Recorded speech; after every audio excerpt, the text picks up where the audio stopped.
Hello everyone, welcome back to your own channel Right on DSSB TGT।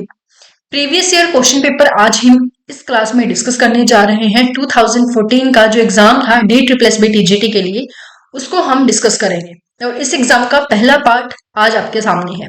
आज हम हमारी जो मैथ के आए हुए 100 क्वेश्चंस है उसका एक पहला पार्ट डिस्कस करेंगे, जिसमें हम प्रीवियस ईयर क्वेश्चन पेपर 2024 के पहले 25 क्वेश्चंस स्पेसिफिकली जो हमारे मैथ सब्जेक्ट के हैं उनको आज सॉल्व करेंगे।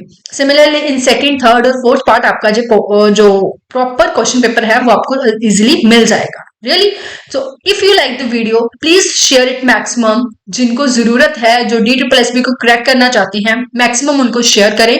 और let's start with the first question without wasting our time.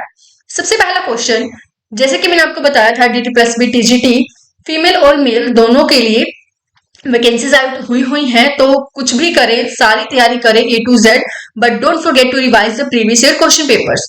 ये प्रीवियस ईयर क्वेश्चन पेपर आपके DSSB के साथ साथ और किसी भी TGT मैथमेटिक्स के लिए उतने ही इक्वली इंपॉर्टेंट है, मास्टर कैडर के लिए भी उतने ही इंपॉर्टेंट है, और एनी अनदर TGT एग्जाम ये सारे क्वेश्चन आपके लिए वेरी वेरी इंपॉर्टेंट है, सो छोड़ना मत।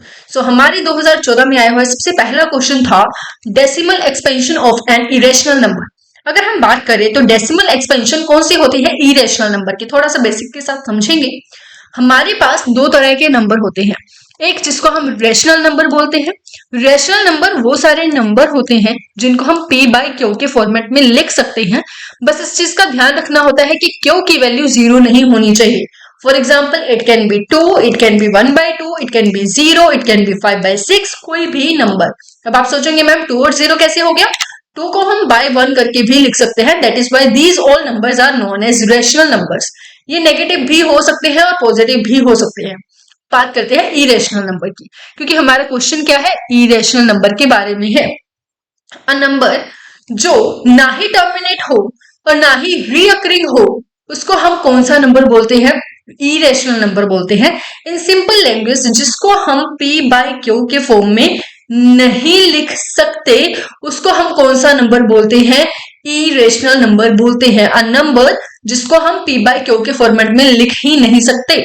मतलब जैसे कि अगर हम बात करें, मेरे पास एक अच्छा खासा इरेशनल नंबर का एग्जांपल है जिसको हम सब किस नाम से जानते हैं? पाई के नाम से जानते हैं।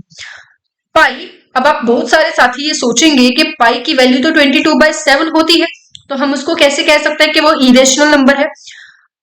जी नहीं, अगर आप 22 को 7 के साथ डिवाइड करोगे, means to say we are talking about the pi, तो पाई की वैल्यू क्या होती है? पाई की वैल्यू होती है 3.14159265359 and up to so on.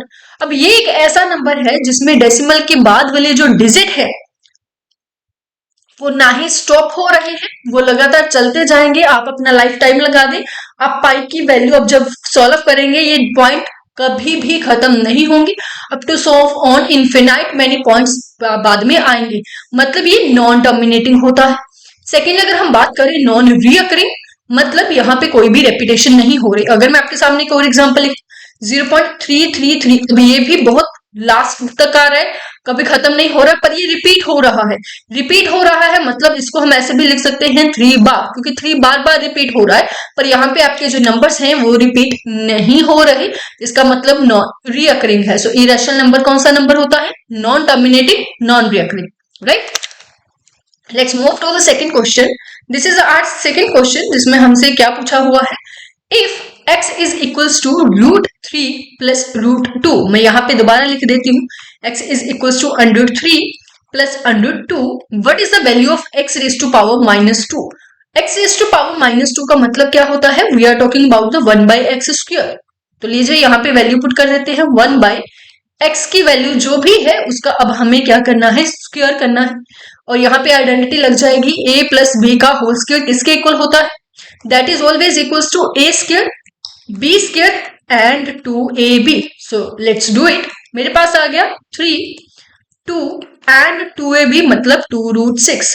Solve कर लेते हैं। मेरे पास क्या आ गया? 1/4 5 प्लस 2√6, बट यहाँ पे आंसर तो ये नहीं है, क्योंकि यहाँ पे मुझे क्लियरली इस चीज की नॉलेज होनी चाहिए।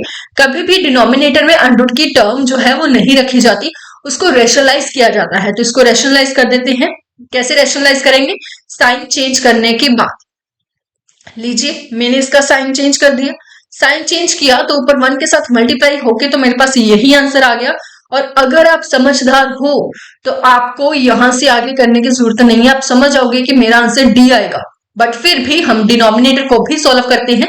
डिनोमिनेटर में मेरे पास क्या बन गया? a plus B multiply a minus B, जो किसका आइडेंटिटी होता है? a square minus B square का। मीन्स टू से 5 स्क्र माइनस बी स्क्र मतलब 2√6 का स्क्र। अब इसको आप लोग सॉल्व करोगे तो मेरे पास कितना आ जाएगा? 5 2√6 डिवाइड बाय 25 माइनस 4 6 24, मतलब सॉल्व करने के बाद डिनोमिनेटर आ गया 1, जो हमें फैक्टर नहीं करता। So our right answer is option D. ये हमारा क्वेश्चन पेपर है एग्जैक्ट DSSB का। ठीक है, so this is our question number 3। हमारा थर्ड क्वेश्चन जो है, the value of the expression. Expression हमें क्या दिया गया है, मैं दोबारा लिख लेती हूँ। 0.8 जिसको मल्टीप्लाई किया हुआ है 0.05 divide by 0.004। This is your expression, जिसका हमें वैल्यू फाइंड आउट करके यहाँ पे बताना है। So let's solve it.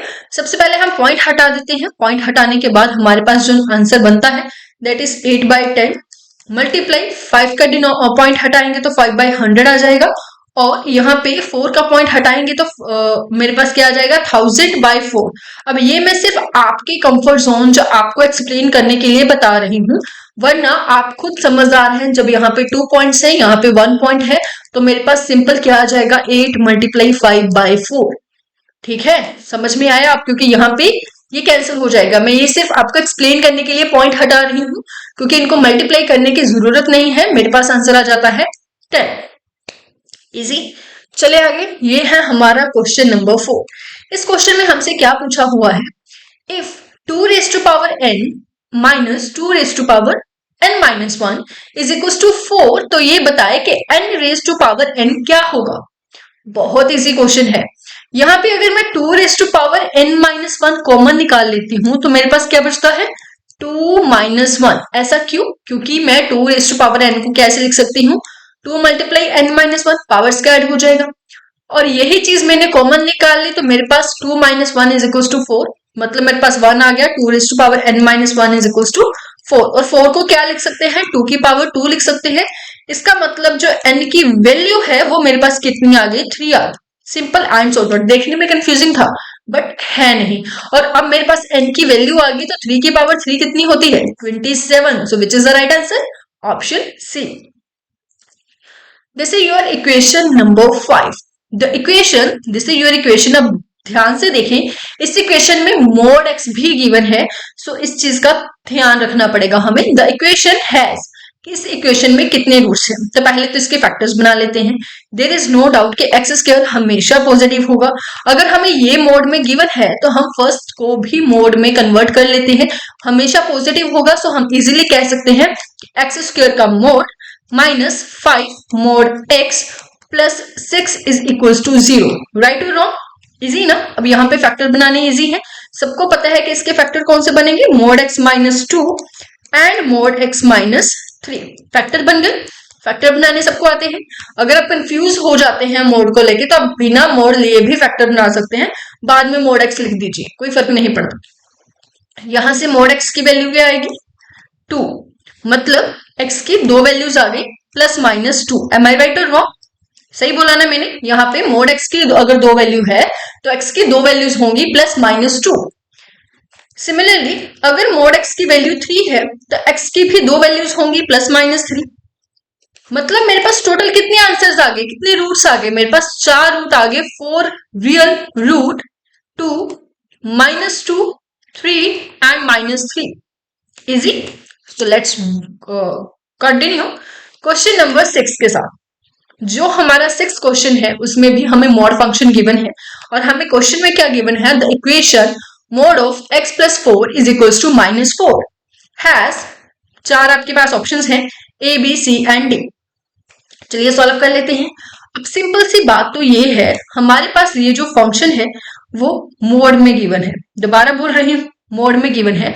अगर कोई वैल्यू मोड में गिवन है, फॉर एग्जांपल मैं आपको कह रही हूँ x, जैसे कि हमने पीछे कहा कि मोड x की वैल्यू 2 है, इसका मतलब x पॉजिटिव भी हो सकता है और x नेगेटिव भी हो सकता है। एम आई राइट? वही सेम केस यहाँ पे भी एप्लीकेबल होगा। पहला केस क्या, जब हम मोड हटाएंगे तो हमारे पास पॉजिटिव फंक्शन हम लेके चलते हैं, और दूसरा केस जब हम मोड हटाएंगे तो हम नेगेटिव केस लेके चल सकते हैं, क्योंकि दोनों के लिए इक्वल पॉसिबिलिटीज जो है वो बनती हैं। इजी। यहां से x की वैल्यू क्या निकल के आएगी, x is equal to -a, और यहां से x की वैल्यू क्या निकल के आएगी, x की वैल्यू 0। तो मतलब हमारे पास कितने सोल्यूशंस आ गए? अब आप कहोगे कि मेरे पास 2 सोल्यूशंस आ गए, first is -8 and second is 0। तो इसका मतलब क्या है, इस इक्वेशन के 2 सोल्यूशंस हैं। इजी। चलिए आगे। Okay, the sum of 2 irrational numbers is, this is a question of the 10th class। 10th class का क्वेश्चन है जी।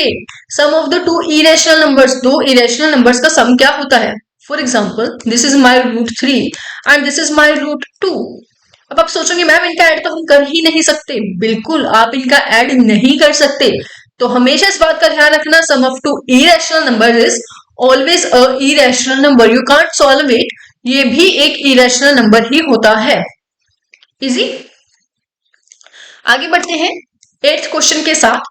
N odd degree polynomial equation has, अगर आपके पास एक ओड डिग्री का पॉलिनोमियल इक्वेशन है तो उसमें ओड डिग्री का क्या मतलब हो गया कि आपकी जो पॉलिनोमियल इक्वेशन है उसकी डिग्री 1 हो सकती है, उसकी डिग्री 3 हो सकती है, उसकी डिग्री 5 हो सकती है। मीन्स कहने का कोई ना कोई ओड डिग्री वाला पॉलिनोमियल इक्वेशन आपको गिवन है, उसमें एटलीस्ट 1 रियल रूट होगा, नो रियल रूट होगा, only one, none of this. देखिए, नो रियल रूट वाले तो हम बात ही नहीं करेंगे, क्योंकि हमने जनरली जो एग्जांपल ले ली वहीं पे हमारा आंसर तो रियल आ रहा है। ओनली वन की बात नहीं करेंगे। ओनली वन की बात क्यों नहीं करेंगे? क्योंकि यहाँ पे अगर हमें एक सोल्यूशन मिल रहा है तो यहाँ पे हमें 3 सोल्यूशन मिलेंगे, यहाँ पे हमें 5 सोल्यूशन मिलेंगे। जैसे जैसे डिग्री बढ़ती जाएगी वैसे वैसे हमारे सॉल्यूशंस की जो नंबरिंग है वो भी बढ़ती जाएगी, क्योंकि एक डिग्री, एक पॉलिनोमियल की जितनी डिग्री होती है उसमें उतने ही रूट्स होते हैं। सो एटलीस्ट 1 रूट होगा, क्योंकि कम से कम एक रूट तो आपको मिलेगा। ऐसी कोई क्वेश्चन नहीं है ऑड डिग्री में कि आपको एक भी सोल्यूशन ना मिले। सबसे कम वाली डिग्री क्या होगी, 1 होगी, और वहां से आपको एक रूट तो कम से कम मिलेगा ही मिलेगा। यस और नो? चलिए आगे बढ़ते हैं। 9th question. 9th क्वेश्चन में क्या पूछा हुआ है, the sum of the 2 numbers is 50। तो सबसे पहली इक्वेशन इन्होंने हमें ये बता दी कि हमारे पास ऐसे 2 नंबर्स हैं जिनका सम करने के बाद 50 आता है। तो चलिए यहीं से चेक कर लेते हैं कि ऐसे कौन से 2 नंबर्स हैं जिनका सम करें 50 आए।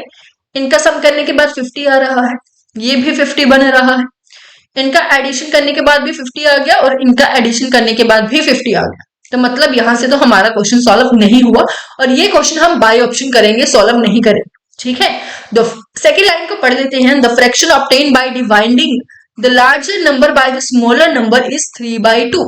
जब हम लार्जर नंबर को स्मॉलर नंबर के साथ डिवाइड कर देते हैं तब हमारे पास जो फ्रैक्शन बनता है वो फ्रैक्शन कौन सा है, 3/2। अब आप इनको डिवाइड करके देखें, 25 को 25 के साथ डिवाइड करोगे तो मेरा फ्रैक्शन 1 आ रहा है, मतलब मेरे पास तो फ्रैक्शन ही नहीं आ रहा बल्कि 1 आ रहा है। अब इसको इन्होंने कहा लार्जर नंबर को स्मॉलर के साथ डिवाइड करना है। लार्जर नंबर कितना है, 40, जिसको मैं 10 के साथ डिवाइड करती हूँ तो मेरा आंसर 4 आ रहा है, मुझे तो 3/2 चाहिए भाई। सिमिलरली जब हम 35 को 15 के साथ डिवाइड कर रहे हैं तब भी कहीं ना कहीं मुझे 3/2 तो नहीं मिल रही है, तो कट भी नहीं हो रहे, 5 के टेबल पे कट हो जाते हैं तो 7/3 आ जाता है, पर मुझे क्या चाहिए, 3/2। अब आप कहोगे मैम ये देखो यहाँ पे 30 को जब आप 20 के साथ डिवाइड करोगे तो आपका आंसर 3/2 आ जाएगा, मतलब the option D is the right answer. So ऐसी क्वेश्चन जब भी आएंगे उनको हमेशा बाय ऑप्शन ही करना है।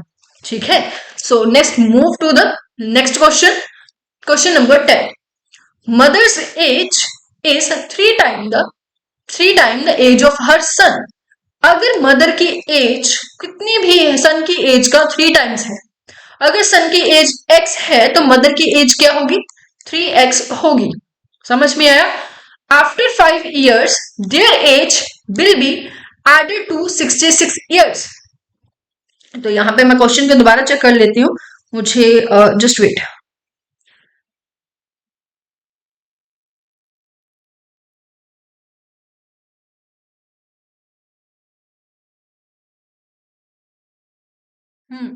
बिल्कुल सही है। उन्होंने कहा 5 साल बाद। अब 5 साल बाद मदर की उम्र जो है वो कितनी होगी, 3x+5 होगी, और सन की एज जो है वो कितनी होगी, x+5 होगी। और उन्होंने कहा 5 साल बाद जब इन दोनों का मैं ऐड कर देता हूं तो मेरा जो है वो 66 आंसर मुझे मिल जाता है। मतलब 3x+5 plus x+5 that is equal to 66। और मुझे क्या फाइंड आउट करना है, मुझे फाइंड आउट करना है मदर की एज। सो वेरी इजी, मेरे पास क्या आ गया, 4x आ गया, और 10 मैंने उधर जाके माइनस कर दिया तो मेरा आंसर कितना आ गया, 56। x की वैल्यू कितनी आ जाती है, 56 डिवाइड बाय 4। और जब मैंने इसको सॉल्व किया तो 14 आंसर आ गया। अब ये मत सोचना this is my answer, no. 14 तो मुझे सन की एज मिली है, x की वैल्यू मिली है, मुझे मदर की एज फाइंड करनी है। सो 3 multiply 14। So what is my right answer here, quickly, this is 42। करके देख लीजिए कैलकुलेशन, कितनी उम्र है, 42। इजी। आगे बढ़े क्वेश्चन नंबर 10, उसके बाद है क्वेश्चन नंबर 11। अब ये क्वेश्चन भी बड़ा इजी है, बहुत सिंपल है, देखने में हो सकता है आपको लगे कि ये क्या दे दिया, but very easy. The arithmetic mean, सबसे पहली बात, the arithmetic mean between the numbers this and this किसके इक्वल, बहुत इजी है। कैसे, अरिथमेटिक मीन मुझे फाइंड आउट करना है। अगर मैं आपको कह दूं कि मुझे दो नंबर्स का अरिथमेटिक मीन फाइंड आउट करके दो, तो आप कैसे फाइंड आउट करोगे, a plus B by 2, that's it, हो गया क्वेश्चन सॉल्व।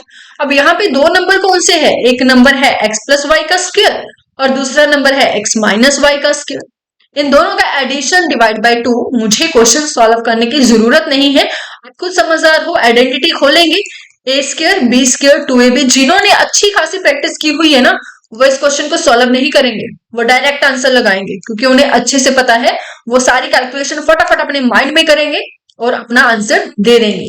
तो मेरे पास क्या बच गया, 2x² plus Y square divide by 2। So my answer is option A, right.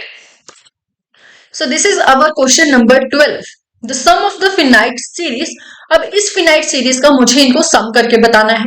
और ये मैं आपको बता दूं, this is a question of the arithmetic progression, जो 10th क्लास में हम पढ़ते थे। सबसे पहले मैंने आपको ये कहा कि चेक करें क्या ये एपी है। हम कैसे चेक करें एपी है, यानी डिफरेंस देख लें। यहाँ पे भी डिफरेंस 3 है, यहाँ पे भी डिफरेंस 3 है, अप टू सो ऑन यहाँ पे भी डिफरेंस 3 है। मतलब हर जगह पर आपकी डी की वैल्यू सेम आ रही है, तो मतलब यस ये एपी है। आपकी फर्स्ट वैल्यू कितनी है, 5, आपकी लास्ट वैल्यू कितनी है, 50। लो जी, हो गया क्वेश्चन सॉल्व। कैसे हो गया, हमारे पास sum of terms that is equals to n/2 a plus L. अब आप सोचोगे मैम a प्लस एल, ये तो हम फिल कर देंगे, हमें a की वैल्यू पता है, l की वैल्यू पता है, पर हमें n की वैल्यू नहीं पता। वहां पे हम क्या करें, वहां पे हमें आइडेंटिटी लगानी पड़ेगी, a n is equals to a plus n-1 d, जिसको हम इज इक्वल्स टू l भी लिख सकते हैं। मतलब जो लास्ट टर्म है उसकी value, this is also identity, this is also formula, ठीक है, ये हमें लगाना पड़ेगा ताकि हम n की वैल्यू फाइंड आउट कर सके। a कितना है 5, n कितना है फाइंड आउट करना है, और d कितना है 3। लीजिए हो गया question solve. 45 that is equals to n-1 3, और 15 इज इक्वल्स टू n-1, मतलब मेरे को नंबर ऑफ टर्म्स कितनी है 16, यहाँ पे पुट कर देते हैं और सब फाइंड आउट कर लेते हैं। लीजिए 5 प्लस 50, सॉल्व किया कितना आ गया 8 मल्टीप्लाई 55, बताइए कितना आंसर आएगा। अब आप कहेंगे हमें पता है, हमारा आंसर जो है वो होगा 440, मतलब ऑप्शन बी। तो ये जो आइडेंटिटीज है ये 10th क्लास के टॉपिक्स हैं भाई, दोनों अच्छे से रट लो इनको।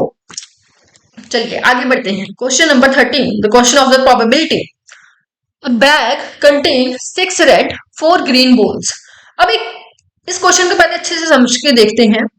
वैसे तो ये क्वेश्चन सॉल्व करने वाला है ही नहीं, बट स्टिल अगर एक बैग में 6 रेड बॉल्स हैं और 4 ग्रीन बॉल्स हैं, a ball is drawn at the random from the bag, एक बॉल निकाली जाती है, find the probability that it is either red और अ ग्रीन बॉल। अब आप थोड़ा सा सोच के देखिए कि जब एक बैग में बॉल्स ही रेड और ग्रीन है, रेड और ग्रीन है और कोई बॉल ही नहीं है, तो जब मैं निकालूंगा या तो वो रेड होगी या ग्रीन होगी, इसके अलावा तीसरा कलर आ ही नहीं सकता क्योंकि बैग में है ही नहीं। तो कुछ भी हो जाए आपके पास या तो ग्रीन या रेड बॉल ही आएगी। सो इस चीज की 110% प्रोबेबिलिटी है, इसको सॉल्व करने की जरूरत नहीं है। अगर मैं आपसे कहूं कि एक बैग में ब्लू बॉल है, आप उसमें से एक बॉल निकालो तो मुझे बताओ कि वो ब्लू कलर की ही होगी। सो इसकी प्रोबेबिलिटी 100% श्योरिटी है कि ब्लू बॉल ही होगी। सो यहाँ पे प्रोबेबिलिटी कितनी होगी? 1, और कोई कलर आ ही नहीं सकता। समझ में आया? आगे बढ़ते हैं क्वेश्चन नंबर 14 पर। 7 persons are to be seated in a row. अगर 7 पर्सन एक रो में बैठे हैं and the probability that two particular persons sit next to each other। अब हमें यहाँ पे क्या करनी है? प्रोबेबिलिटी फाइंड आउट करनी है कि दो पर्संस एक साथ बैठेंगे। अब ये जो दो बेस्ट फ्रेंड हैं जिनको एक साथ ही बैठना है, उन दोनों को हम एक व्यक्ति मान लेते हैं क्योंकि उन दोनों को तो एक साथ ही बैठना है। अगर उन दोनों के एक साथ बैठना है तो उनको हम एक व्यक्ति मान लेते हैं और हम उनकी अरेंजमेंट कर देते हैं। जब भी हमारे पास ये दो टॉपिक एक साथ दिए हुए हैं, प्रोबेबिलिटी दी हुई है और उसके अलावा परमुटेशन एंड कॉम्बिनेशन, ये दोनों को मिलाकर एक क्वेश्चन तैयार किया गया है। परमुटेशन और कॉम्बिनेशन में जब भी आपसे कहा जाए कि हमें दो चीजों के टुगेदर की अरेंजमेंट करनी है, तो वहां पे उन दोनों को एक मान, मतलब अगर हमारे पास 7 पर्सन थे और इन दोनों को मैंने एक में कंसीडर कर लिया, तो मेरे कितने पर्सन बन गए? 6 पर्सन बन गए। 1 2 3 4 5 6, क्योंकि अब ये दोनों एक के बराबर है। अब इन 6 के 6 लोगों को बैठाने की अरेंजमेंट क्या है? 6 फैक्टोरियल। पर इस चीज का ध्यान रखना, ये जो दो व्यक्ति हैं इन दोनों की भी तो आपस में अरेंजमेंट होगी। इन दोनों को एक तो मान लिया, पर इन दोनों को भी तो आपस में बैठना है। यहाँ पे फर्स्ट बैठ सकता है, यहाँ पे सेकंड बैठ सकता है, हो सकता है पहले सेकंड बैठ जाए बाद में फर्स्ट बैठ जाए। तो इनकी जो अरेंजमेंट्स हैं वो भी साथ में मल्टीप्लाई होंगी। इस चीज का ध्यान रखना क्योंकि सीट तो 7 ही है ना। अब ये है हमारी अरेंजमेंट। और डिवाइड बाय, जब हम प्रोबेबिलिटी निकाल रहे हैं तो प्रोबेबिलिटी कैसे निकालते हैं? Divide by total possibilities. Total possibilities कैसे बनेंगी कि 7 लोगों को बिठाना है, उनकी अरेंजमेंट करो, तो डिवाइड बाय क्या होगा? 7 फैक्टोरियल। बस यहाँ पे आपको सॉल्व कर देना है क्वेश्चन। अगर आपको ये समझ आ गया तो समझ लीजिए आपका टॉपिक अच्छा खासा क्लियर है। So what is the right answer here? 2/7। Easy. तो जब भी आपको टुगेदर की निकालनी हो परमुटेशन अरेंजमेंट, तो वहां पे दोनों को एक मान लीजिए और उसके बाद उन दोनों की अरेंजमेंट को भी साथ में मल्टीप्लाई करना जरूरी है, वो मत भूल जाना। चलिए आगे बढ़ते हैं क्वेश्चन नंबर 15 पर। If for any event E the probability of E is 0.00999। अब अगर किसी इवेंट की प्रोबेबिलिटी 0.999 है तो हमें प्रोबेबिलिटी फाइंड करनी है नॉट ई की। We are talking about the naught E. इसको ऐसे भी रिप्रेजेंट किया जाता है।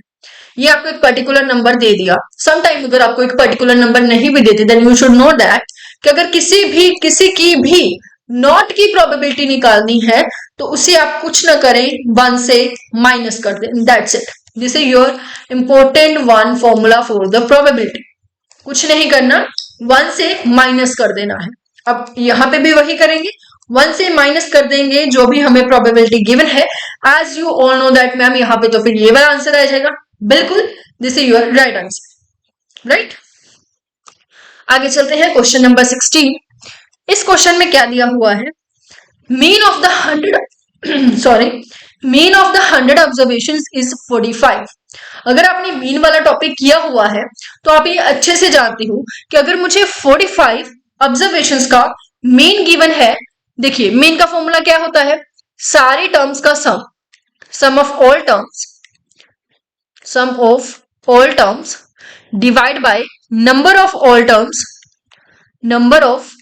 Terms is equals to mean. ये फॉर्मूला होता है मेरे पास मीन का। देखिए इस क्वेश्चन के अकॉर्डिंग मुझे 45 मीन गिवन है, 100 ऑब्जर्वेशंस का मतलब मेरे पास ऊपर क्या होगा? 100 ऑब्जर्वेशंस का सम होगा जो भी मुझे गिवन है। तो यहां पे हम कह सकते हैं कि टोटल मेरे पास सम ऑफ ऑल ऑब्जर्वेशंस क्या आएगा?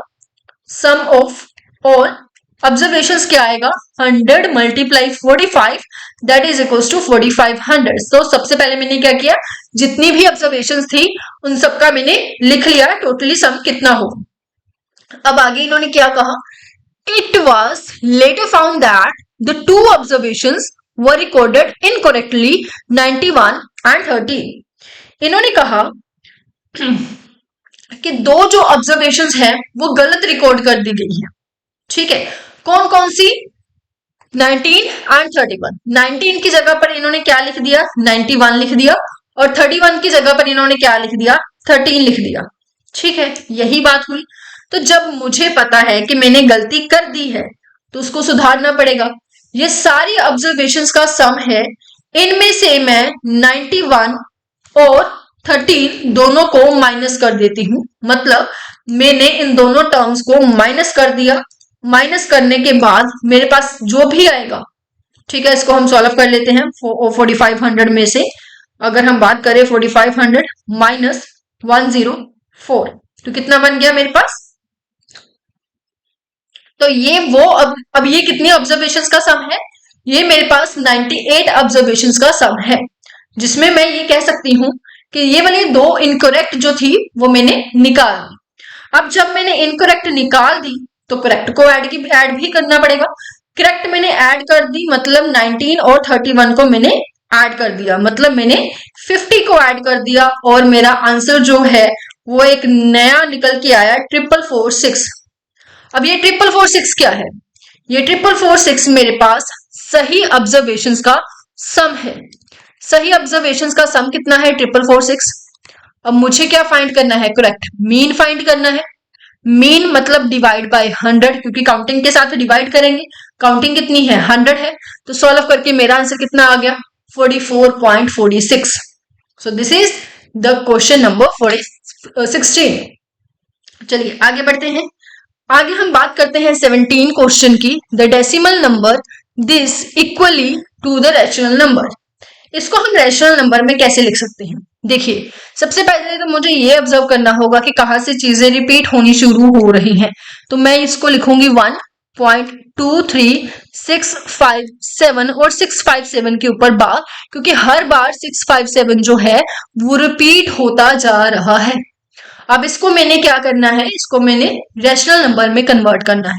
ठीक है, तो देखिए सबसे पहले मुझे क्या करना होता है, ये नंबर मैं पूरा लिखूंगी 123657।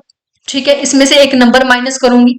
किसे माइनस करना है मुझे, जिसके ऊपर बार नहीं है वो मुझे माइनस कर देना है। मतलब मैं 1 2 3 को माइनस कर दूंगी, सिंपल। ठीक है जी, अब अगर हम बात करें 1 2 3 और 6 5 7 में से मुझे क्या कर देना है, 1 2 3 को माइनस कर देना है। खैर इसको हम 1 पॉइंट करके नहीं लिखेंगे, इसको 0 पॉइंट करके लिखा जाएगा। रुको इसको हम सॉल्व करते हैं। सो मेरे पास क्या बना, 1.23657 बार 1 प्लस 0.23657 बार। अब यहां से क्या करेंगे, 1 को ऐसे ही रहने देते हैं। 23657 बार में से 23 को माइनस करेंगे और डिवाइड कर देंगे कितने पॉइंट्स के ऊपर बार है और कितने पॉइंट्स के ऊपर बार नहीं है, और आगे 1 प्लस चल रहा है। आपको ये क्वेश्चन पूरा सॉल्व करने की जरूरत नहीं है, आपको डिनोमिनेटर देख के ही आंसर मिल जाएगा। देखिए डिनोमिनेटर कैसे लिखेंगे, जितने पॉइंट्स के ऊपर बार है उतने टाइम्स 9, और जितने के ऊपर बार नहीं है उतनी बार 0, मतलब D is the right answer. यहीं पे आपको आंसर मिल गया, पूरा क्वेश्चन सॉल्व करने की जरूरत नहीं पड़ी। ठीक है, तो हमेशा इस चीज का ध्यान रखना कि हमें 1 प्लस 0 पॉइंट को ही सॉल्व करना है, और 0 पॉइंट को सॉल्व करने के पहले पूरा हम नंबर लिखेंगे, माइनस करेंगे जिसके ऊपर बार नहीं है, और डिवाइड कर देंगे जितने नंबर के ऊपर बार है और जितने नंबर के ऊपर बार नहीं है उतनी 0। तो मतलब ऑप्शन डी। कैलकुलेशन करके देख लेना, यही आपका आंसर होगा। ठीक है, चलिए आगे चलते हैं क्वेश्चन नंबर 18 के ऊपर। Let x and y be real numbers and x मुझे दिया हुआ है, y मुझे दिया हुआ है, बी 2 सेट, ये 2 सेट दिए हुए हैं।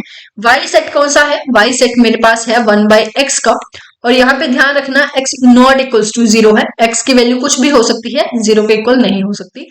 और सॉरी, ये x सेट है, ये कौन सा सेट है, x सेट है। और y सेट क्या दिया हुआ है, y is equals to minus X का सेट दिया हुआ है। और यहाँ पे हमें बताना है कि दोनों की क्या इंटरसेक्शन x की इक्वल आएगी, y की इक्वल आएगी, फाई आएगी, या यूनियन करने के बाद x आ जाएगा, ABC जो भी हमारे पास क्वेश्चन दिया हुआ है। चलिए, तो इस चीज का ध्यान रखें। यहां से हमें पता चला कि x मल्टीप्लाई y करने के बाद 1 आना चाहिए, और यहां से हमें पता चल रहा है कि y is equal to minus X होगा। ठीक है, अब इस चीज को आप ध्यान से समझने की कोशिश करें। दोनों की मल्टीप्लाई मेरे पास 1 के इक्वल आना चाहिए, ठीक है, और y की वैल्यू मेरे पास माइनस एक्स के इक्वल होनी चाहिए। ऐसा कोई रियल नंबर नहीं है जो दोनों कंडीशंस को सेटिस्फाई करता। ऐसा कोई भी रियल नंबर नहीं है। आप सोचोगे मैम 1 है, चलिए देख लेते हैं, 1 को चेक करके देख लेते हैं। अगर आप कहें कि मुझे y की वैल्यू यहाँ पे पुट करनी है, चलिए कर देते हैं। मैंने क्या किया, y की वैल्यू यहाँ पे पुट की, तो minus X square is equal to 1 आ गया, और x की वैल्यू, एक्स स्क्र की वैल्यू माइनस 1 आ गई, मतलब it is a complex number. It is a complex number. जब आप सोल्व करोगे तो x की वैल्यू आयोटा आ जाएगी, अ कॉम्प्लेक्स नंबर। तो इसका मतलब साफ साफ ये है, ऐसा कोई रियल नंबर है ही नहीं जो दोनों ही कंडीशंस को क्या करता हो, सेटिस्फाई करता हो। सो सी इज द राइट आंसर। आगे बढ़ते हैं। 19th क्वेश्चन, अगर मुझे g एक फंक्शन दिया हुआ है दैट इज 1 1 2 2 3 2 3 3 5 एंड 4 7, और gx किसको डिनोट करता है, gx डिनोट करता है ax प्लस b को। तो a और b की कौन कौन सी वैल्यूज हो सकती है। इन सिंपल लैंग्वेज, अगर आप x की वैल्यू 1 पुट करते हो, क्या आपके पास y की वैल्यू भी 1 आती है। अगर आप x की वैल्यू 2 पुट करते हो, तो क्या आपके पास y की वैल्यू 3 आ रही है। इस अकॉर्डिंग हमें चेक करना है कि कौन सा जो फंक्शन है वो वैल्यूज है वो सेटिस्फाई कर रही है। सो यू कैन से this is my value of x, this is value of y। पहले 1 1 ले लेते हैं, ठीक है, लीजिए। तो y मतलब gx that is equals to ax plus b। तो पहले हम पहली ऑप्शन लेंगे। मैंने पहली ऑप्शन ली तो मेरे पास क्या आ गया, x प्लस 1 आ गया। अब आप सोच के देखिए, जब मैं x की वैल्यू 1 पुट कर रही हूं तो मेरे पास y की वैल्यू 2 आ रही है, मतलब फर्स्ट ऑप्शन तो सही नहीं है। मुझे दोनों की वैल्यू 1 चाहिए, पर मेरे पास तो क्या आ रही है, y की वैल्यू 2 आ रही है। आगे हम चेक करते हैं सेकंड ऑप्शन को। सेकंड ऑप्शन को जब मैं सॉल्व करूंगी तो मेरे पास कौन सी इक्वेशन बन जाती है, मेरे पास बन जाता है y is equals to x minus 2। चलिए यहाँ पे पुट कर लेते हैं, y की वैल्यू भी 1 पुट करते हैं और x की वैल्यू भी 1 पुट करते हैं, और दोनों वैल्यूज इक्वल नहीं है, मतलब this is also not right answer. चलिए अब थर्ड इक्वेशन को सॉल्व करते हैं। थर्ड इक्वेशन को पुट कर लेते हैं, y is equals to 2x minus 1। x की वैल्यू भी 1 पुट की और y की वैल्यू भी 1 पुट की, तो 1 इज इक्वल्स टू 1 आ गया। यस इट कैन बी, पर लास्ट ऑप्शन को चेक करना जरूरी है। Sometime more than 1 option same होती है तो हमें सेकेंड इंटरवल देखना पड़ेगा, ठीक है। चलिए, so y is equals to minus 2x और माइनस 1, जहां पे मैं x की वैल्यू पुट करती हूं और minus, obviously this both are not equal, मतलब हमारा जो राइट आंसर है वो ऑप्शन सी है। सो ऐसे क्वेश्चन जैसे मैंने आपको बताया था कि बाय ऑप्शन ही किए जाते हैं। चलिए आगे करते हैं। The remainder when the sum of these all numbers divided by 12। यहाँ पे मुझे सारे फैक्टोरियल दिए हुए हैं।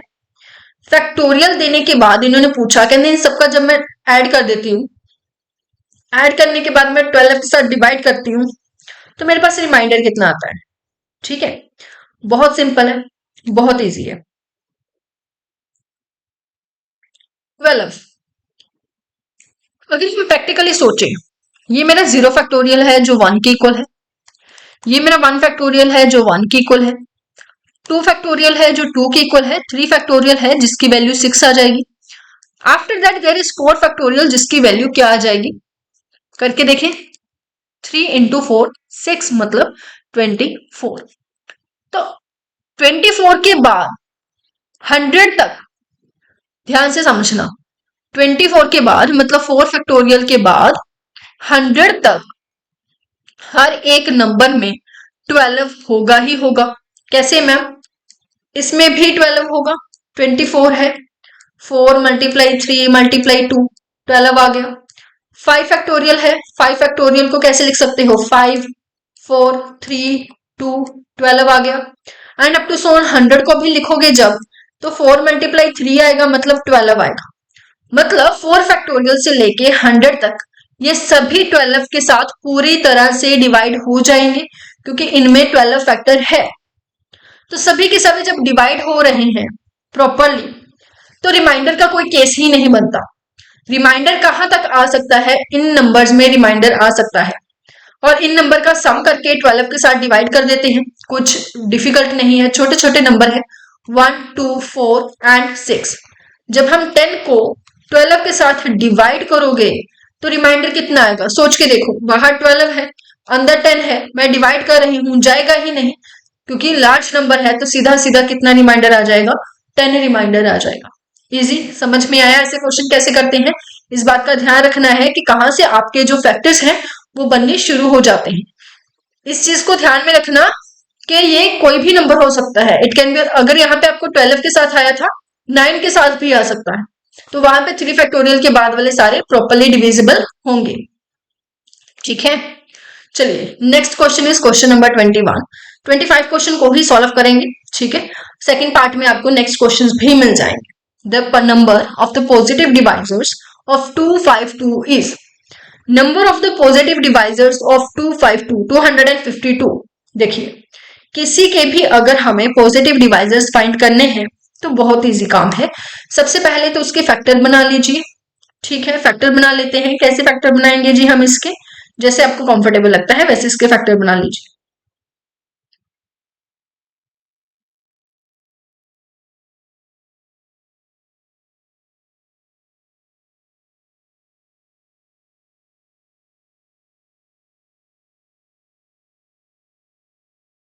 लीजिए, 2 5 2 2 के साथ डिवाइड करेंगे तो कितना आ जाएगा? 1 2 6।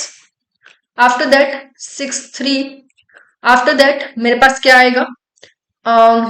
3, दैट इज 21। 3 7 एंड 7 1।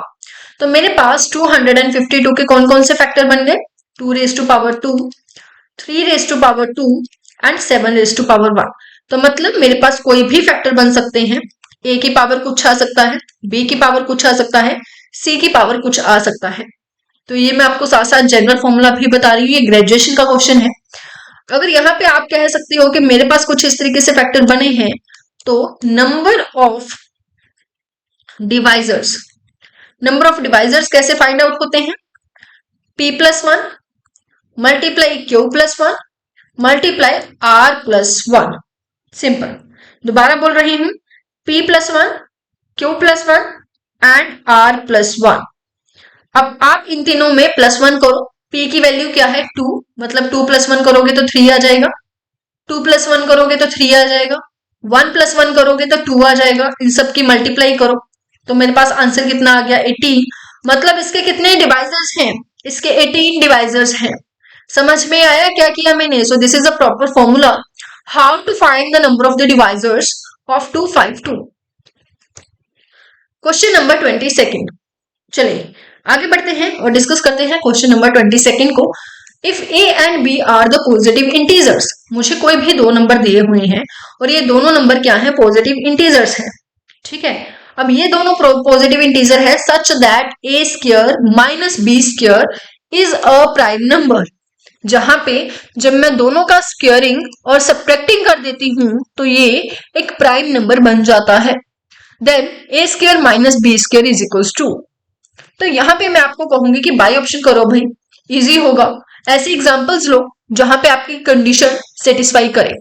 अगर मैं a की वैल्यू 2 ले लेती हूँ और b की वैल्यू 1 ले लेती हूँ, क्योंकि पॉजिटिव इंटीजर है मैं कोई भी नंबर ले सकती हूँ, और इसमें पुट करके चेक करो क्या कंडीशन सेटिस्फाई हो रही है। a स्क्वायर मतलब 4, b स्क्वायर मतलब 1 is equal to 3। Yes, condition satisfy हो गई। जो कंडीशन है वो किसके इक्वल है? एक प्राइम नंबर के इक्वल है। तो मैं क्या लेके चलूंगी, a की वैल्यू 2 और b की वैल्यू 1। सॉल्व करने के बाद किसके इक्वल आ गया, 3 के इक्वल आ गया। तो इनमें से कौन सी ऑप्शन सही है, आप कहोगे मैम बी ऑप्शन, क्योंकि यही एक कंडीशन है जो हमारे पास सेम आंसर दे रही है। So you can say that A square minus B square is equal to A plus B. Easy, clear. चलिए आगे बढ़ते हैं, question number 23। What is the value of the 150x 35 mod 31। यहाँ पे मुझे x की वैल्यू फाइंड आउट करके बताना है इनको क्या होगी, ठीक है। इनके कहने का मतलब है 150x is equal to 35 mod 31। तो सबसे पहले तो ये समझना जरूरी है what do mean by the a equivalent, यहाँ पे इक्विवेलेंट होगा equivalent a equivalent b mod m। इसका मतलब क्या है, क्या इसका मतलब है, ये ग्रेजुएशन का पार्ट है, ठीक है। इसका साफ साफ मतलब ये है कि जब मैं इन दोनों का माइनस कर देती हूँ, a माइनस बी कर देती हूँ, और जब मैं उसको m के साथ डिवाइड करती हूँ तो ये प्रॉपरली डिवाइड हो जाता है। सिंपल वर्ड्स में ये मेरे पास रिमाइंडर है। कब रिमाइंडर आएगा, जब मैं इन दोनों को डिवाइड कर दूंगी। इन दोनों को डिवाइड करने के बाद ये रिमाइंडर आएगा। ये भी आप बोल सकते हो, और आप ये भी बोल सकते हो कि दोनों का सब्ट्रैक्ट करके जब मैं m के साथ डिवाइड करूंगी तो वो प्रॉपरली डिवाइड होगा, कोई भी रिमाइंडर नहीं बचेगा, क्योंकि ये मैंने ऑलरेडी माइनस कर दिया। समझ में आया, इजी। तो बस यही बात अब हमें यही करनी है। ये मेरे पास माइनस होगा 150x माइनस 35, अब इसको मैंने डिवाइड कर देना है 31 के साथ, यही करना है, ठीक है।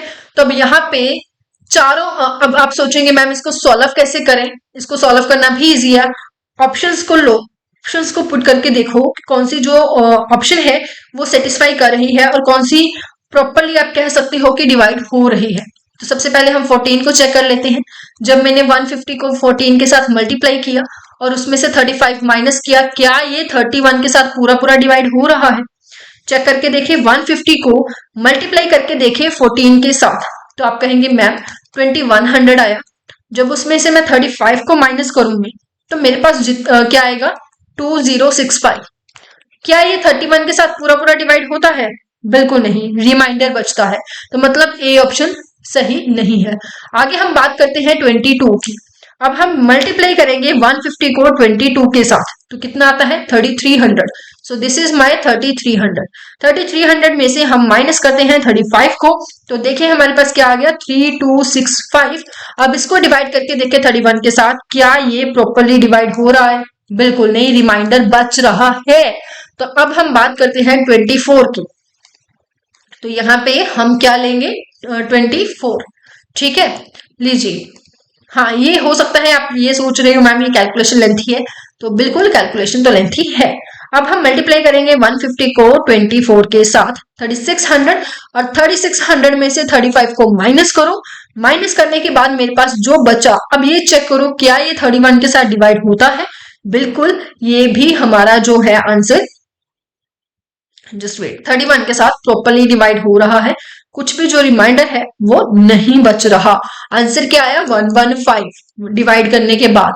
अगर ये पूरा पूरा डिवाइड हो रहा है तो yes, this is our right answer, ठीक है। आगे बढ़ते हैं क्वेश्चन नंबर 24। क्वेश्चन नंबर 24 में क्या दिया हुआ है, tan theta is equals to -3/2 and theta lies in second quadrant. देखिए सबसे पहले तो अगर इन्होंने क्वाड्रेंट की बात की है तो बना लेते हैं। This is our first quadrant, second, third and fourth. As we all know that कि हमने एक लाइन पढ़ी थी, वो लाइन हमारे यहाँ पे काम आएगी, और स्कूल टू कॉलेज, और हमारा थीटा जो है वो सेकंड क्वाड्रेंट में लाई करता है, सेकंड क्वाड्रेंट में लाई करेगा। ऑल स्कूल टू कॉलेज का मतलब क्या है, यहाँ पे सारी की सारी ट्रिग्नोमेट्री रेशियोज जो है वो पॉजिटिव है। यहाँ पे ओनली साइन थीटा और कोसिकेंट थीटा वो पॉजिटिव है, मतलब सेकंड क्वाड्रेंट में tan नेगेटिव है। वही बात हुई, tan की जो वैल्यू दी हुई है वो माइनस के साथ है, ठीक है। और हमें क्या फाइंड करना है, साइन थीटा सेकंड क्वाड्रेंट में क्या होगा, पॉजिटिव होगा, पहली बात।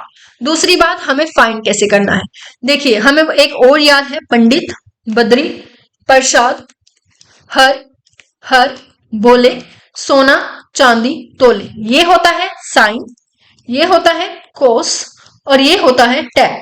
मतलब हमारा tan थीटा किसके इक्वल होता है? It is always equals to 3/4 means to से परपेंडिकुलर बाय बेस। अब एक राइट एंगल ट्रायंगल में परपेंडिकुलर 3 है, बेस 4 है, तो हाइपोटेन्यूज कितना होगा? 5। ये पेयर होता है कि अगर आपके पास परपेंडिकुलर जब बेस 3 या 4 हो तो हाइपोटेन्यूज 5 होगा। नहीं पता था, कोई बात नहीं, हम फॉर्मूला भी लगा सकते हैं, hypotenuse square plus perpendicular square plus base square. तो यहाँ पे भी आपका आंसर क्या आएगा? 9 + 16 इज इक्वल टू 25 और हाइपोटेन्यूज का स्क्वायर 25 है तो हाइपोटेन्यूज क्या आ जाएगा? 5 आ जाएगा। So in which you are comfortable you can say that, otherwise आपको याद हो, आपको टाइम सेव होगा। चलिए, तो हाइपोटेन्यूज कितना आ गया? 5 आ गया। साइन थीटा किसके इक्वल होता है? Perpendicular by hypotenuse. तो परपेंडिकुलर कितना था? 3, हाइपोटेन्यूज कितना था? 5, मतलब मेरा ऑप्शन कौन सा सही हो जाता है? 3/5। ठीक है, so this is our today's last question and हमारे एग्जाम का 25th क्वेश्चन है। 26 क्वेश्चन से 50 तक नेक्स्ट वीडियो में मिलेंगे। One root of the equation, इस इक्वेशन का कोई एक रूट, जब हमें रूट फाइंड करना हो तो उसे भी हमेशा बाय ऑप्शन करें। बाय ऑप्शन कैसे? अगर वो रूट आपकी इक्वेशन को सेटिस्फाई कर रहा है, मतलब वो सही है। तो सबसे पहली ऑप्शन ले लेते हैं, tan 0 is equal to 0। tan 0 की वैल्यू क्या होती है? 0 इज इक्वल टू 0। सेटिस्फाई कर गया ऑप्शन ए। तो क्या मैम कोई और सेटिस्फाई नहीं करेगा? चेक करके देख लो। π/2 को चेक करके देख लेते हैं। tan π/2 is equal to π/2। tan π/2 क्या होता है? इन्फिनिटी तो π/2 के इक्वल नहीं हो सकता ना, रॉन्ग। ठीक है, आगे आ गया tan π is equal to pi. tan π की वैल्यू क्या होती है? 0 is not equals to pi, तो ये भी रॉन्ग था, मतलब A option is the right answer. Clear? Thank you so much हमारे क्लास को यहां तक देखने के लिए। अब अगर यहां तक आ ही गए हो तो प्लीज लाइक भी कर लेना, शेयर भी कर लेना और ज्यादा से ज्यादा अगर आप नए हो तो सब्सक्राइब भी कर लेना। Thanks for watching. जल्द ही आपको पार्ट 2 भी मिलेगा प्रीवियस ईयर क्वेश्चन पेपर्स के लिए। Thank you.